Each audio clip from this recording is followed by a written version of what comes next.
స్వామియే శరణమయ్యప్ప. నేను మొదటిసారి అయ్యప్ప మాల వేసుకున్నాను, అది కూడా ఆస్ట్రేలియాలో.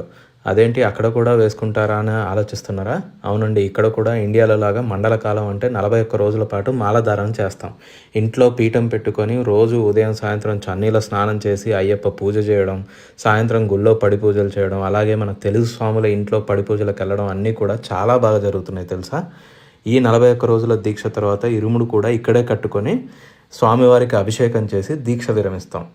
ఎక్కడో ఆస్ట్రేలియాలో ఉండి, అది కూడా రోజు చెప్పులు లేకుండా నడుస్తూ, ఒంటిపూట భోజనం చేస్తూ, పడి పూజలు చేస్తూ, మన సంస్కృతిని కాపాడుకుంటూ, ఇక్కడి వాళ్ళకి మన సంస్కృతిని తెలియజేస్తూ ఇలా అయ్యప్ప దీక్ష చేస్తుంటే చాలా బాగా అనిపిస్తుంది. మరి ఇదంతా చూస్తుంటే మీకేమనిపిస్తుంది? అలాగే సిడ్నీలో ఉన్న మన వాళ్ళు ఎవరైనా మాల వేయాలనుకొని డీటెయిల్స్ కావాలంటే మెసేజ్ చేయండి, అన్ని డీటెయిల్స్ షేర్ చేస్తాను. ఇది మీకు నచ్చిందనే అనుకుంటున్నాను. స్వామియే శరణమయ్యప్ప.